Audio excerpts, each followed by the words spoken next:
My spoiled sister wants to exchange her old car for my expensive new sports car because she was sick, but all her lies were exposed, and her reputation was totaled. My sister Zoe always got whatever she wanted by making herself the victim. When I bought my new sports car after working 3 jobs for 5 years, she immediately decided it should be hers. "You don't need something that fancy," she told me. "My car is perfectly fine for someone like you. We should switch. It makes more sense." Her car was a 15-year-old sedan with 200,000 miles that she'd destroyed with her terrible driving. The bumpers were held on with duct tape. The engine made sounds like a dying animal. The interior smelled like the 40 different fast food restaurants she'd eaten in without ever cleaning. My car was a brand new model I'd dreamed about since high school. I'd saved every penny, worked overtime until I was sick, skipped vacations for 5 years to afford it. The day I drove it home was the proudest moment of my life. Zoe saw it and immediately started her campaign. First, she told our parents I was being materialistic and shallow. "Some people care more about showing off than family," she said at dinner while I sat right there. "I just think sharing resources makes sense. My car works perfectly fine for basic transportation." Mom agreed with her because Mom always agreed with Zoe. "Your sister has a point. That car is too much for you anyway. Why do you need something so expensive?" Dad stayed quiet like always. Zoe had them trained to give her whatever she wanted to avoid her meltdowns. Zoe started parking her disaster of a car behind mine, so I couldn't leave without asking her to move. "Oh, I didn't realize you needed to go out," she'd say, then take 20 minutes finding her keys. She'd move it just enough that I had to do a 17-point turn to get out while she watched and laughed. She told everyone in our family that I'd promised to share the car, but was now being selfish. "We had an agreement," she'd lie to aunts and uncles. "But now they're going back on their word because they like the attention the car brings." She had cousins calling me, asking why I was being so mean to Zoe. She started leaving notes on my car about how wasteful it was, how the insurance money could feed hungry children, how the gas mileage was destroying the planet. But she still wanted it for herself somehow. The logic never made sense, but Zoe didn't care about logic. She cared about getting what she wanted. Then she switched tactics. She started telling people she had medical issues that required a reliable car. "My old car keeps breaking down when I'm driving to doctor appointments," she'd cry to anyone who'd listen. "But my sibling won't help me even though I'm sick." She wasn't sick. She'd never been sick. But suddenly, everyone was pressuring me to give her my car for her health. She posted on social media about how scared she was driving her unsafe car. Posted pictures of the duct-taped bumpers with captions about hoping she'd make it home alive. Tagged me in every post. "Some people have family who care. I'm not that lucky," she'd write. People who didn't know the truth started attacking me online for letting my sick sister drive a dangerous car. The real escalation came when she called my insurance company pretending to be me and tried to add herself as a driver. They called me to confirm, and I found out she'd also tried to get a duplicate key from the dealership using a fake ID she'd made with my information. She'd been one signature away from literally stealing my car legally. I confronted her, and she cried to Mom that I was accusing her of crimes she didn't commit. "I was just trying to help with the insurance costs," she sobbed. "I thought if I was on the policy, I could pay half." She'd never paid for anything in her life. Mom believed her and demanded I apologize. I refused and installed security cameras pointing at my parking spot. Good thing too, because 3 nights later, I caught Zoe on video putting sugar in my gas tank. She was trying to destroy my car so I'd have to use hers. When I showed Mom the footage, she said she was probably just confused. Maybe she thought it was her car. They looked nothing alike. One was a shiny red sports car. The other was a brown pile of rust. The breaking point came at Thanksgiving. Zoe announced to the entire extended family that she'd been diagnosed with a rare condition that required special transportation. She pulled out fake medical documents she'd created, saying she needed a car with specific safety features that only my car had. "I might die without proper transportation," she said through fake tears. "But family means nothing to some people." She looked directly at me. Everyone turned to stare at me with disgust. How could I let my sick sister die over a car? That's when my cousin Nathan, who worked at the hospital Zoe claimed to go to, spoke up. "That's weird, Zoe. Our system has no record of you being a patient, and this doctor you're supposedly seeing retired 3 years ago." The room went silent. Nobody moved. The turkey got cold on the table while everyone stared at Zoe with her fake papers still in her hands. Her face went white like all the blood drained out. She'd been crying those fake tears a second ago, but now she just looked scared. 30 people watching her fall apart. I could see her brain working, trying to find a way out. But there wasn't one. Nathan had just blown up her whole story in front of everyone. Nathan pulled out his phone and started scrolling. He turned it so the people closest to him could see the screen. He explained that he'd searched the hospital system right there at the table while Zoe was doing her speech about dying. The doctor she named, Dr. Richardson, retired in 2019. The system had zero record of Zoe ever being a patient, and the condition she claimed to have, the one that supposedly required my car's special safety features, that wasn't even real. He'd looked it up. The symptoms she described didn't match any actual medical condition. The safety features she said she needed, those weren't things that helped with any real illness. She'd made up everything. Zoe's hands shook. She put the papers down on the table and tried to laugh like this was all some big misunderstanding. She said Nathan must be looking at the wrong hospital system. Maybe her records were in a different database. Maybe there was a computer error. Her voice cracked when she talked. She couldn't look at anyone. My Uncle Christian reached across the table and picked up the medical documents she'd brought. He held them up to the light. Then he pointed at the hospital logo at the top of the page. He worked in graphic design. He said that logo came from a template website. He'd used that exact same template for a client last year. It wasn't the real hospital letterhead. The real hospital had a different logo with different colors. These papers were fake. Valerie finally spoke up. She said maybe there'd been some kind of mix-up with the records. Maybe Zoe went to a different location or saw a different doctor and got confused about the names. But her voice sounded weak. She didn't sound like she believed what she was saying. She always jumped to defend Zoe, always had some excuse ready, but this time she couldn't even convince herself. Albert sat there with his fork still in his hand, halfway to his mouth like he'd frozen mid-bite. He stared at Zoe like he'd never seen her before, like she was a stranger sitting at his table. I took a deep breath. My hands were shaking too, but not from fear. From anger. From years of watching Zoe lie and manipulate and get away with everything. I pulled out my phone. I'd been holding on to something, waiting for the right moment. This was it. I told everyone that the fake medical documents weren't even the worst part. This wasn't just about Zoe lying to get my car. This was about what she did when lying didn't work. I opened the video file on my phone. I'd watched it maybe 50 times since it happened 3 nights ago. The security camera footage was crystal clear. I turned up the volume and pressed play. Then I passed my phone to the person sitting next to me. On the screen, you could see my parking spot lit up by the streetlight. The timestamp said 11:04 p.m. Then Zoe walked into frame. She looked around like she was checking if anyone was watching. She was wearing dark clothes and had her hair pulled back. She walked right up to my car. She had something in her hand. A container. She opened my gas tank and poured whatever was in that container inside. The whole thing took maybe 30 seconds. Then she closed the gas tank, looked around one more time, and walked away. The person next to me gasped when they saw it. They passed the phone to the next person, then the next. People's faces changed as they watched. Shock, disgust, disbelief. My Aunt Peyton watched it and covered her mouth with her hand. She looked like she might throw up. Zoe stood up so fast her chair scraped against the floor. Her water glass tipped over and spilled across the table. Water ran everywhere, but nobody moved to clean it up. She started crying again. Real tears this time, not the fake ones from before.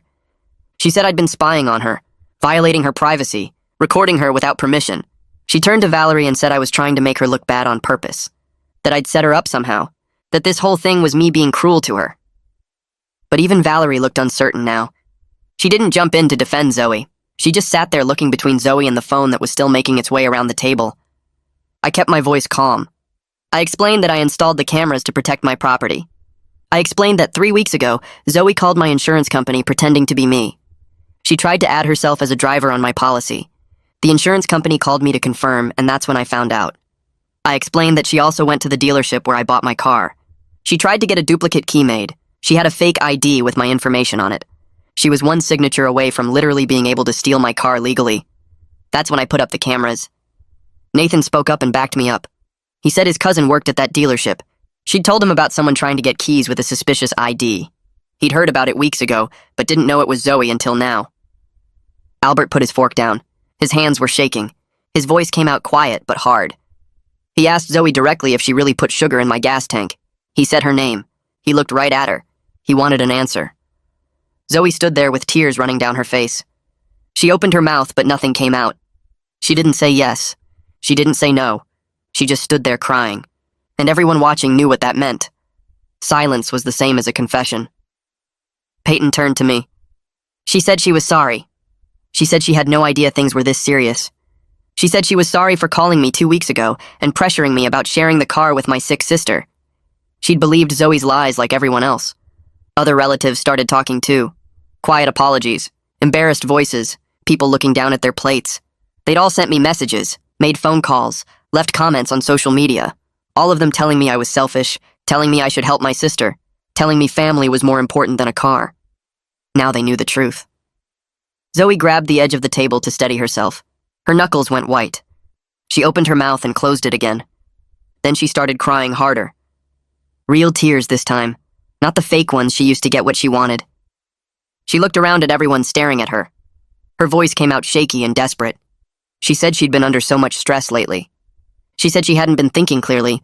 She said her health problems had her so worried that she made bad choices. She looked at me with tears running down her face. She said she was sorry. She said she never meant for things to go this far. Nathan set his phone down on the table. His voice stayed calm and even. He said stress doesn't make you fake medical documents. He said stress doesn't make you commit fraud with someone's identity. He said those were calculated choices that took planning and effort. He said you don't accidentally create fake hospital paperwork. You don't accidentally try to steal someone's car keys with a fake ID. You don't accidentally pour sugar in someone's gas tank at 11 at night. Those were deliberate actions that Zoe chose to do. The table went quiet again. Zoe's crying got louder, but nobody moved to comfort her. Valerie finally spoke up. Her voice sounded tired and strained. She said maybe we should discuss this privately as a family. She looked around at all the relatives watching. She said we didn't need to air everything out in front of everyone. She suggested we could talk about this calmly tomorrow when emotions weren't so high. I shook my head. I said Zoe made this public when she lied to everyone here about being sick. I said she dragged the whole family into her lies. I said they all deserved to know the truth about what had been happening for the past 3 months. I said I wasn't going to pretend everything was fine to protect Zoe from the consequences of her own actions. Valerie's face got red. She started to say something but stopped. My Uncle Christian stood up. His chair scraped against the floor. He looked directly at Zoe. His voice came out hard and angry. He said what she did was unacceptable. He said it might actually be criminal. He said he was ashamed that he believed her lies without questioning them. He said he called me 2 weeks ago and lectured me about helping my sick sister. He said he felt like an idiot for not seeing through her story. He said he owed me a serious apology for pressuring me based on complete lies. Other relatives started nodding. A few people looked down at their plates. The mood in the room shifted from shock to anger.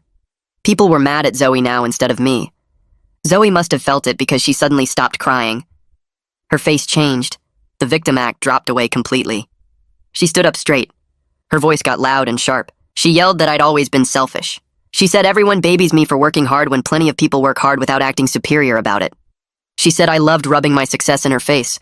She said I bought that stupid car just to show off and make her feel bad. She said I could have helped her but chose not to because I'm a terrible person. Albert's fork clattered onto his plate. Everyone turned to look at him. He stared at Zoe with an expression I'd never seen on his face before. His voice came out harder than I'd ever heard it. He told Zoe to sit down and be quiet. He said she'd made things worse with every word out of her mouth. He said she needed to stop talking immediately. Zoe's mouth fell open. She looked at Albert like he'd slapped her. She started to say something, but he held up his hand. He told her he meant it. He said not another word. Zoe sat down hard in her chair. Her face was bright red. Tears started again, but this time they looked like angry tears instead of sad ones. The dinner was over. Nobody said it out loud, but everyone knew. People started standing up and making awkward excuses. Someone said they had a long drive home. Someone else said they needed to get the kids to bed early. Aunt Peyton started gathering her dishes even though half the food was still on the table. People moved around collecting coats and containers. The normal Thanksgiving goodbye routine, but faster and more uncomfortable. Several relatives pulled me aside as they were leaving. They apologized again in quiet voices. They said they should have questioned Zoe's story more carefully. They said they felt terrible for pressuring me. They said they hoped I could forgive them for believing lies about me. I told them it was okay. I said Zoe was good at manipulation. I said I understood why they believed her. Within 30 minutes, most people had left. The house felt empty and too quiet. Just our immediate family remained in the living room. Me, Zoe, Albert, and Valerie. Nobody wanted to start the conversation. Valerie kept looking between all of us. She suggested we all calm down first. She said we should discuss this rationally tomorrow when everyone had cooled off. I said no. I said we were addressing this now. I said I'd been waiting 3 months for someone to actually listen to what Zoe had been doing. I said I wasn't waiting another day. I started laying everything out in order. I went back to the beginning. I explained how the day I brought my car home, Zoe immediately decided it should be hers. I explained the parking blocking that went on for weeks. I explained how she told the whole family I'd promised to share the car when that never happened. I explained the social media campaign where she tagged me in posts about her unsafe car. I explained the fake medical condition she started claiming. I explained the insurance fraud attempt where she called pretending to be me. I explained the fake ID she used at the dealership trying to get duplicate keys. I explained the security cameras I had to install because I knew she was planning something. I explained the video footage of her putting sugar in my gas tank. I explained the fake medical documents she created for tonight. Albert's face changed with each thing I said. He went from shocked to horrified. His hands started shaking. He kept looking at Zoe, but she wouldn't look back at him. Valerie tried to interrupt several times. She said maybe the parking thing was accidental. She said the social media was probably just Zoe venting her feelings.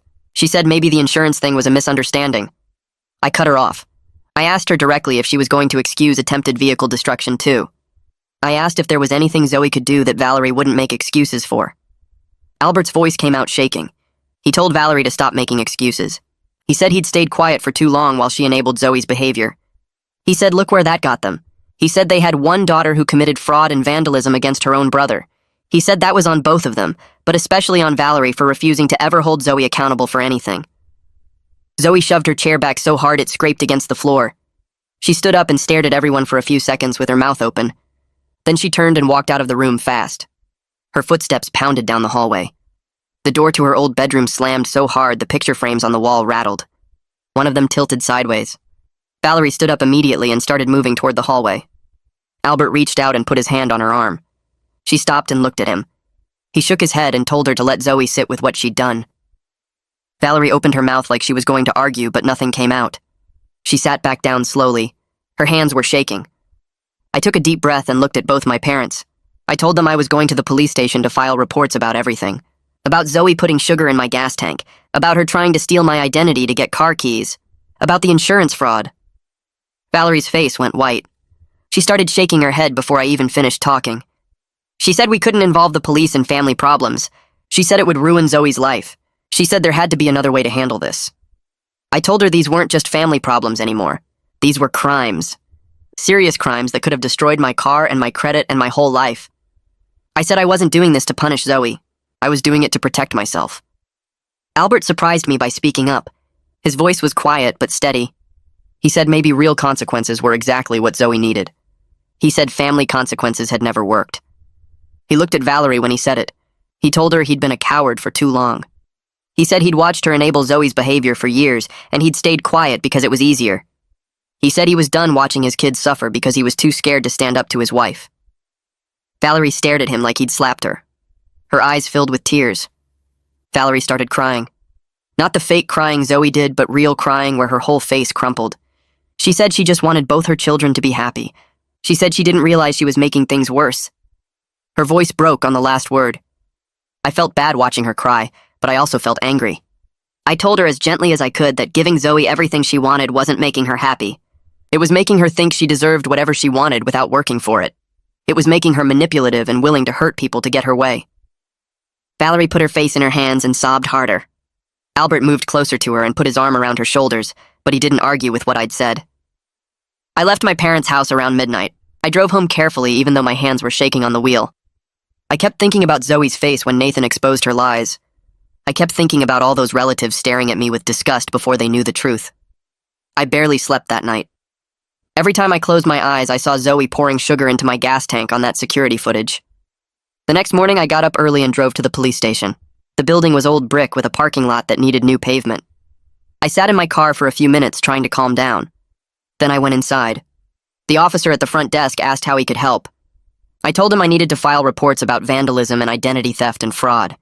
He got me some forms and took me to a small room with a table and chairs. Another officer came in. He introduced himself and sat down across from me. He asked me to explain what happened. I started from the beginning.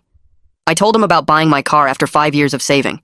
I told him about Zoe deciding it should be hers. I told him about the parking blocking and the lies to family and the social media campaign. I told him about her calling my insurance company pretending to be me. I told him about the fake ID at the dealership. I told him about the security cameras I installed. Then I showed him the video of Zoe putting sugar in my gas tank. He watched it twice. He said it was excellent evidence. He said combined with the dealership incident, it showed a clear pattern. He said he was sorry my own sister had done this to me. He took detailed notes and had me fill out several forms. The whole process took almost 2 hours. After the police station, I drove straight to the mechanic. The shop was busy and loud with the sound of air tools and engines. I explained what happened to the guy at the counter. He got one of the mechanics to look at my car right away. The mechanic spent 20 minutes checking everything. Then he came back and confirmed that someone had definitely put sugar in the gas tank. He said I was lucky I caught it before starting the engine, or the damage would have been much worse. He said they'd need to drain the entire fuel system and flush everything out. He said it would cost $800. I felt sick hearing the number, but I told him to do it.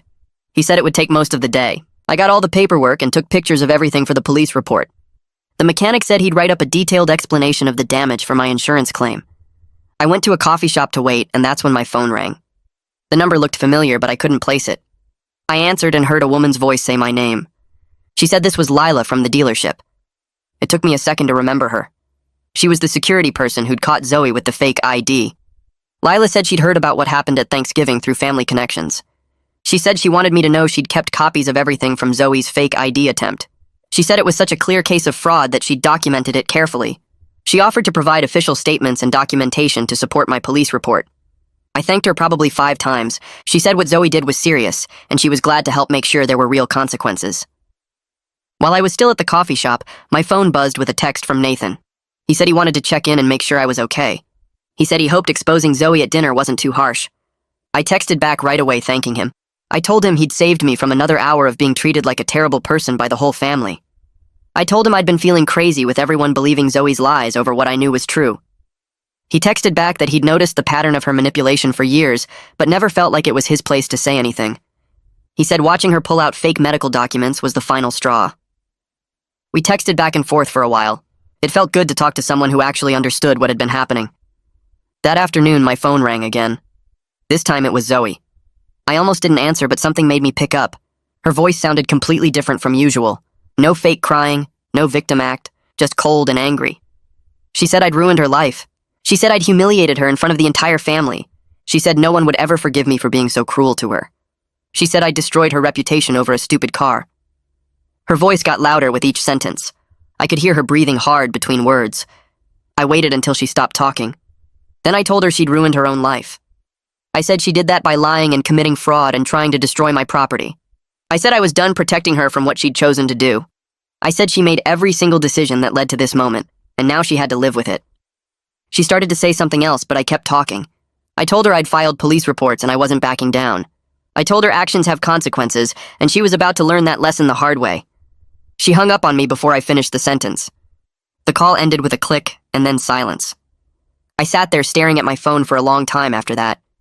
An hour after Zoe hung up on me, my phone rang again. The screen showed Mom's number. I almost let it go to voicemail, but answered on the 4th ring. Her voice came through shaky and rushed, talking before I could even say hello. She wanted me to drop the police report. She'd pay for everything herself. The mechanic bills, the security cameras, all of it. Just keep this in the family where it belonged. I listened to her talk for maybe 30 seconds before I cut in.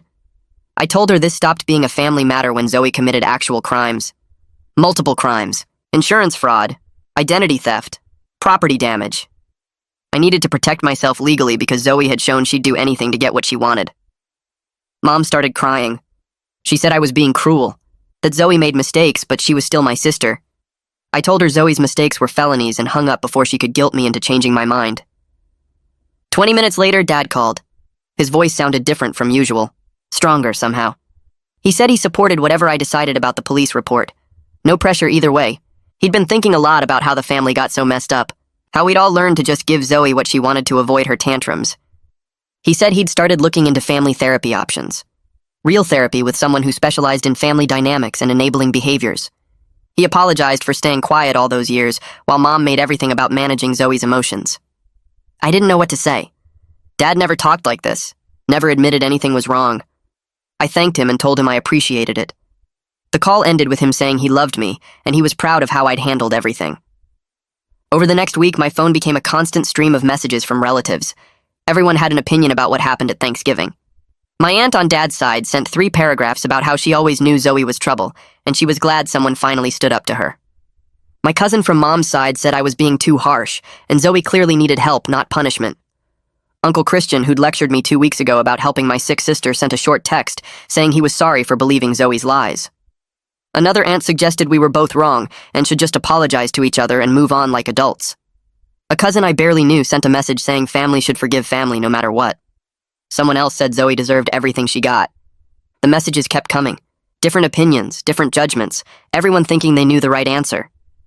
I stopped responding after the first day and just let them pile up unread. The detective assigned to my case called on Wednesday. He said the investigation was moving forward smoothly. He called it a straightforward property crime with excellent evidence. The security footage made everything clear. But what really elevated the seriousness was the identity theft attempt at the dealership. He said that showed premeditation. It proved Zoe had a pattern of behavior, not just one angry moment. He mentioned the fake medical documents, too. Said the district attorney was taking the case seriously because of how many different crimes were involved. He asked if I'd be willing to testify if it went to trial. I said yes without hesitating. Friday afternoon, I was at work when my phone started buzzing in my pocket. I ignored it through 2 meetings. When I finally checked, I had 4 missed calls from a number I didn't recognize and 1 voicemail. The voicemail was Zoe screaming, so loud I had to pull the phone away from my ear. She'd been served with papers about the investigation. She was yelling that I was trying to give her a criminal record over a stupid car, that I was ruining her entire life because I was petty and jealous. The message cut off mid-sentence when she ran out of time. She called back immediately. This time I answered. Her voice was raw from screaming. She said I was destroying her future, that no one would ever hire her with a record, that I was the worst person she'd ever known. I waited until she stopped to breathe. Then I told her calmly that actions have consequences. She chose to commit crimes instead of accepting that the car wasn't hers. She chose to lie to the family. She chose to try to destroy my property. Every single choice was hers. I wasn't doing this to her. She did it to herself. She called me a word I won't repeat and hung up. Saturday morning, someone knocked on my apartment door. I looked through the peephole and saw Mom standing in the hallway. She looked terrible. Her face was pale and she had dark circles under her eyes that makeup couldn't hide. She looked older than I'd ever seen her. I opened the door and she asked if we could talk. She said she needed me to really think about what pressing charges would do to Zoe's future. Her job prospects, her whole life going forward. One mistake shouldn't ruin everything. I stepped back and let her come inside. We sat down at my kitchen table. The same table where I'd eaten dinner alone for 5 years while I saved every penny for my car. Mom folded her hands on the table and looked at me with wet eyes. I took a deep breath and told her this wasn't one mistake. It was months of manipulation and lies and crimes. But more than that, I told her I'd felt invisible in this family for years. Everything always revolved around managing Zoe's emotions, giving Zoe what she wanted, making sure Zoe didn't have a meltdown. I worked 3 jobs. I saved for 5 years. I sacrificed everything for something that mattered to me. And the second I got it, Zoe decided it should be hers. And Mom agreed with her, like always. I said I wasn't willing to sacrifice myself anymore to protect Zoe from herself. Mom started crying for real then. Not the quiet tears from before, but actual sobs that shook her shoulders. She said she knew she'd enabled Zoe. She knew it. But she didn't know how to stop once the pattern started. Every time she tried to set boundaries, Zoe's meltdowns were so extreme that giving in seemed easier, less painful, less exhausting. She said she'd created a monster and she didn't know how to fix it. She looked at me across the table and said she was sorry. Sorry for making me invisible. Sorry for always choosing Zoe. Sorry for not protecting me the way a mother should. I reached across the table and put my hand over hers. I told her I appreciated her honesty. I really did. But I was still moving forward with the legal process. This wasn't about punishment. This was about Zoe finally facing real consequences for the first time in her life. Maybe that was the best thing Mom could do for her now. Let her face what she'd done instead of protecting her from it. Mom nodded slowly and wiped her eyes with her sleeve. She didn't argue. She just sat there looking defeated and sad. The detective called again on Monday. He had news about a plea deal. The district attorney reviewed all the evidence and was willing to offer Zoe an arrangement. She'd plead guilty to misdemeanor vandalism. In exchange, she'd pay full restitution for the damages. She'd get probation instead of jail time, community service hours, mandatory counseling. The identity theft charges would be dropped completely if she complied with everything. He said it was a fair deal considering the evidence against her. He asked what I thought. I told him it sounded fair to me. I never wanted to destroy Zoe's life. I just wanted her to face consequences and understand that what she did was wrong. He said he'd present the offer to Zoe's public defender, and we'd see what happened next. I told the detective that sounded fair to me. My goal was never to destroy Zoe's life. I just wanted her to face consequences and understand that what she did was wrong. He said he'd present the offer to Zoe's public defender, and we'd see what happened next. 2 days later, the detective called back. Zoe refused the deal. She was insisting she was innocent and that I'd somehow framed her. He sounded tired when he told me. Her public defender was apparently trying to explain reality to her, but she wasn't listening. I asked what happened next if she wouldn't take the deal. He said they'd move forward with the trial, and with the evidence they had, she'd probably face harsher penalties than what the plea offered. The next afternoon, the detective called again.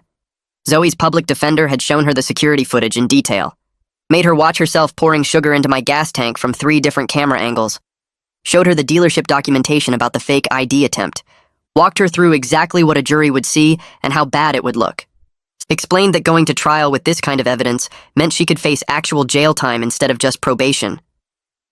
3 days after that, Valerie called me. Her voice sounded heavy and sad at the same time. Zoe accepted the plea deal.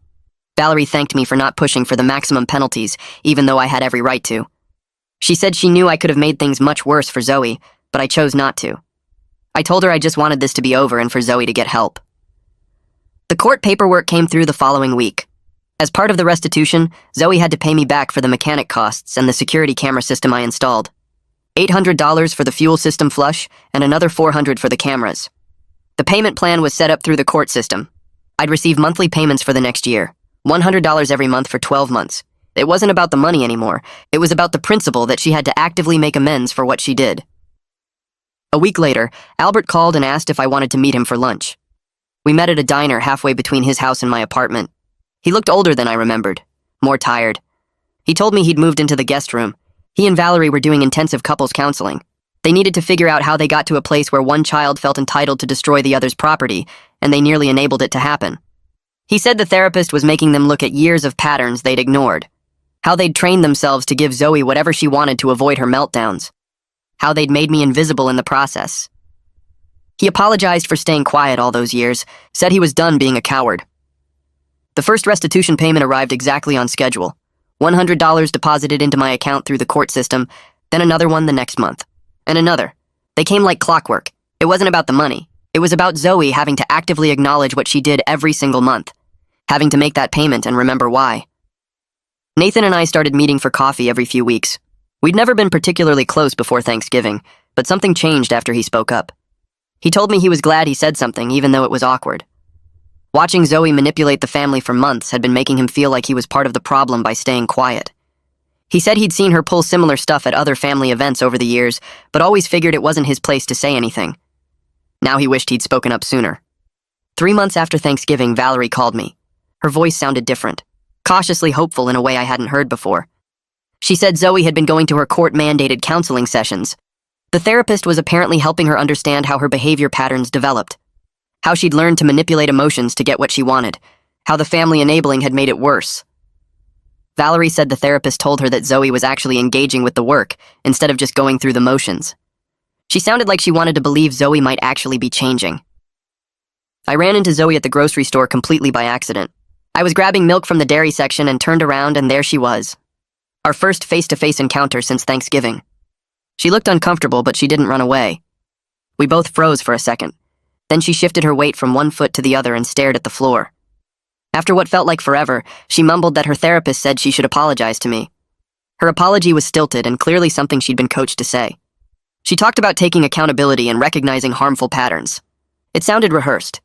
But then she looked up at me, and there was something genuine in her eyes when she admitted she was jealous of how hard I worked for things, while she expected everything to be handed to her. She said watching me save for 5 years made her feel bad about herself, so instead of dealing with that feeling, she decided I didn't deserve what I'd earned. I thanked her for the apology, told her I hoped the counseling helped her. She nodded and walked away quickly like she was afraid I'd say more. I stood there holding my milk carton and watching her leave. Something had shifted, not fixed, not resolved, just shifted slightly towards something that might eventually look like better. Albert called me a few weeks after the grocery store encounter. His voice sounded different on the phone, more confident than I'd heard in years. He wanted to meet for lunch to update me on how things were going with Valerie and Zoe. We met at a diner halfway between our places, and he looked better too, less tired around the eyes. He told me that therapy was actually working for him and Valerie. They'd been going twice a week for 3 months now. The therapist had them working on identifying when Zoe was using manipulation tactics and implementing real consequences instead of just giving in to avoid conflict. He said it was incredibly hard because Zoe fought them on everything. She'd cry, she'd rage, she'd try every trick that had worked for years. But they were holding firm for the first time. When Zoe demanded money for something she didn't need, Valerie actually said no. When Zoe threw a fit about it, they let her be upset instead of rushing to fix her feelings.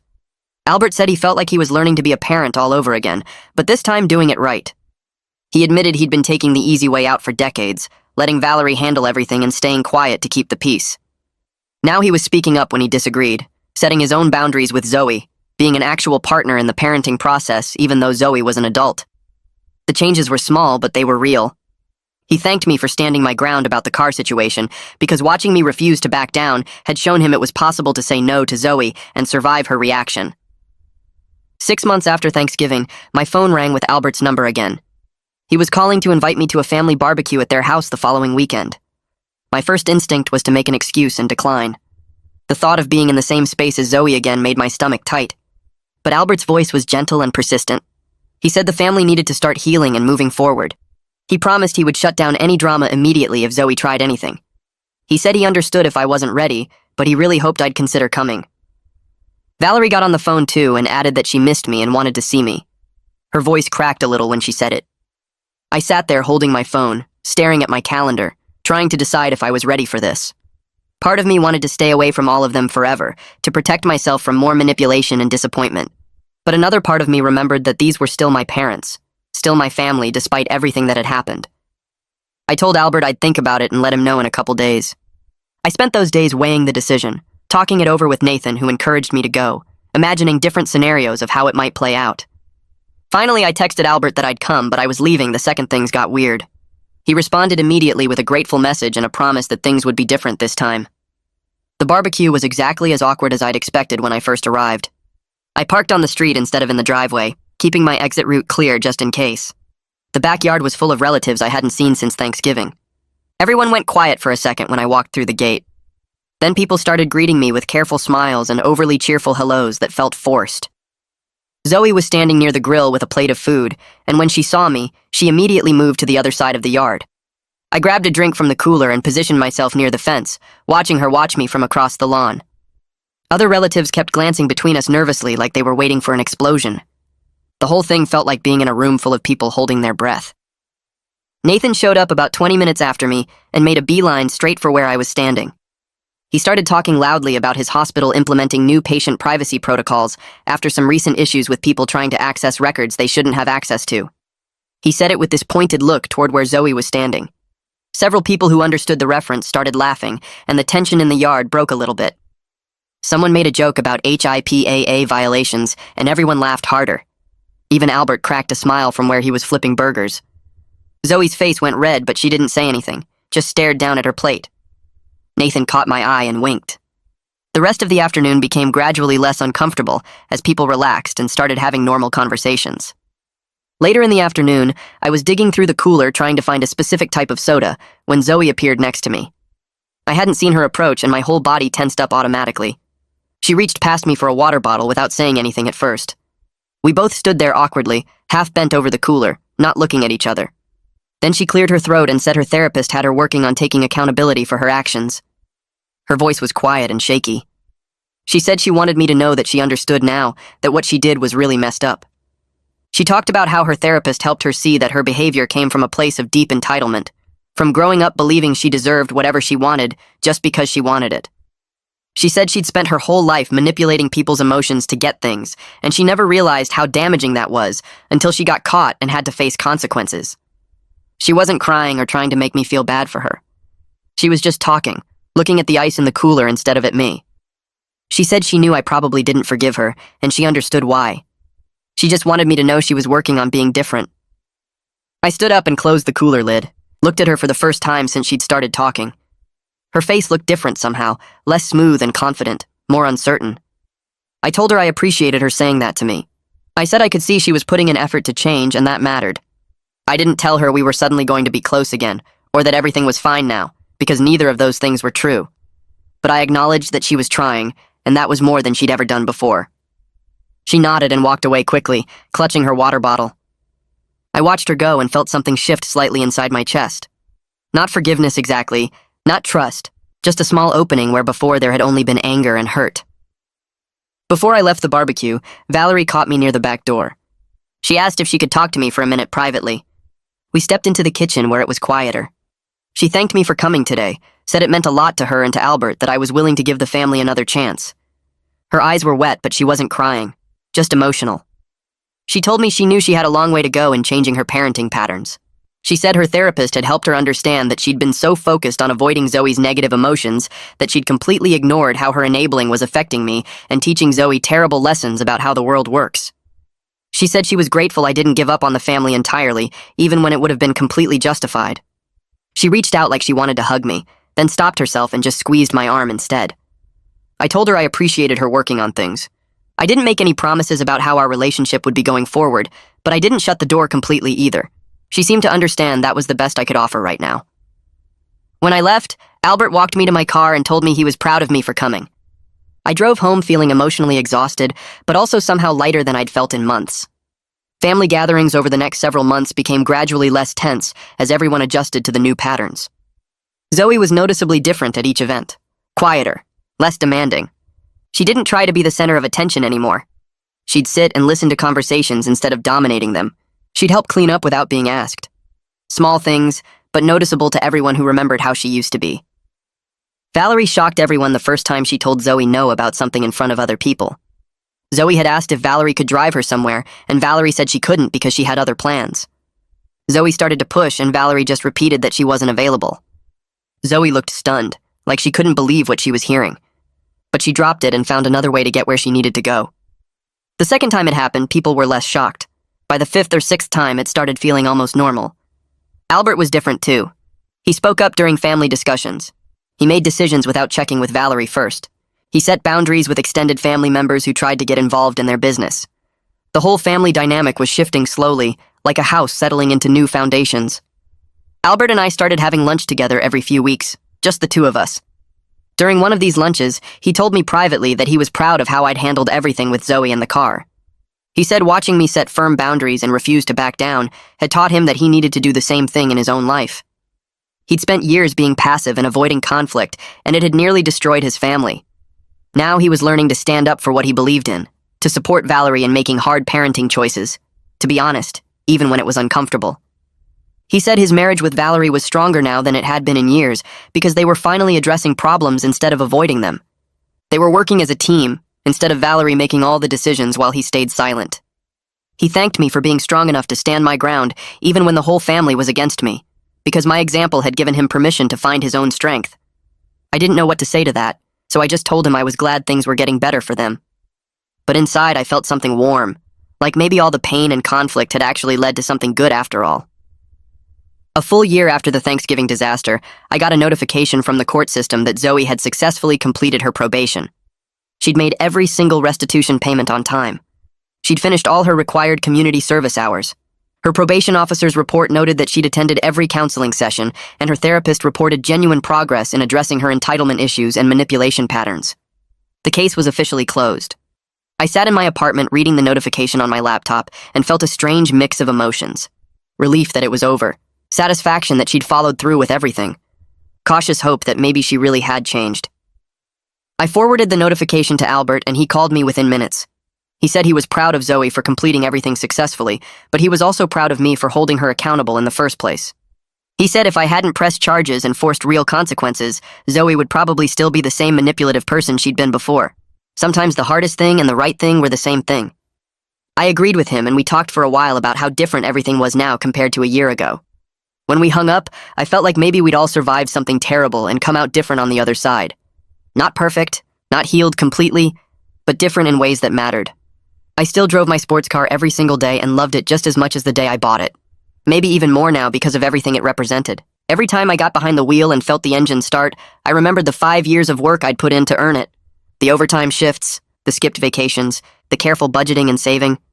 Every time I drove it, I felt proud of myself for working that hard for something I wanted, and I felt relieved that I'd stood up for myself when it mattered most, when my entire family was pressuring me to give it up.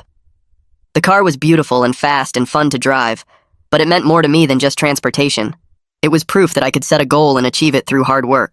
It was proof that I could stand up to manipulation and pressure. It was proof that I deserved good things and didn't have to apologize for earning them.